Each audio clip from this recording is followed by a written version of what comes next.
A federal judge in Rhode Island says the Trump administration must fully fund SNAP benefits for November.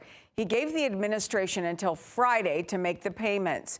It comes after cities and nonprofits challenged the administration's plan to only cover 65% of the maximum benefit. The Department of Agriculture initially said it planned to pause payments, citing the government shutdown.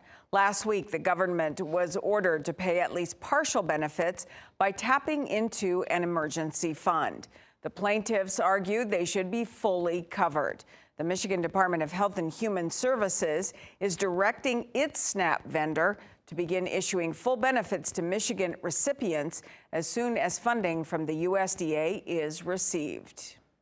One out of every 3 residents inside the city of Flint receive some level of SNAP benefits. So roughly about 30,000 residents inside the city of Flint receives a level of a benefit. With the ongoing federal government shutdown, some families in Flint could be feeling the impact, especially when it comes to putting food on the table. In response to SNAP benefit cutbacks, Flint's Mayor Sheldon Neeley says the city is stepping up to help feed families. But city council leaders say the plan is not yet finalized. Mid-Michigan Now's Andrea Flores explains what's being proposed. Mayor Sheldon Neeley tells me Flint is preparing to fill the gap for residents who may struggle to put food on the table. But at this point, the program is still in the planning stages. Talking about maybe supplementing 50% of those who have lost their SNAP benefits due to the shutdown.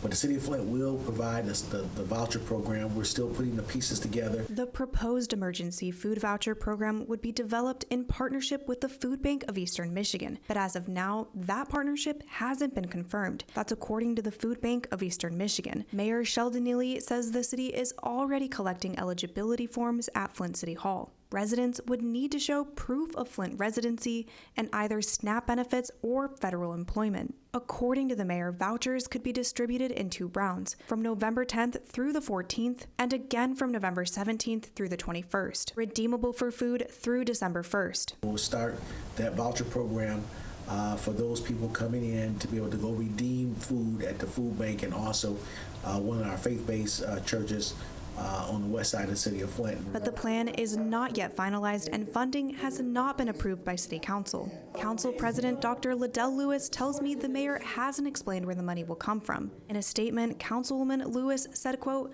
"Unfortunately, the mayor has not yet disclosed to City Council the intended funding source for this initiative. It is important to note that under City Council approved ARPA resolution, which transferred the funds to the general fund within a specific ARPA category, no ARPA dollars may be spent without council authorization. We look forward to receiving clarity from the administration and remain committed to working collaboratively to ensure transparency, accountability, and the best possible outcomes for the residents of Flint. While the mayor hopes to move forward within days, whether it will be funded through money from ARPA, the opioid settlement, or philanthropic funds has not been confirmed. For now, this food voucher program is just a proposal, with details and funding still being worked out. Flint City Council is expected to meet Monday for a meeting and will let you know if this ends up on their agenda.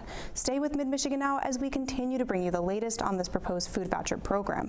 In the studio, Andrea Flores, Mid-Michigan Now.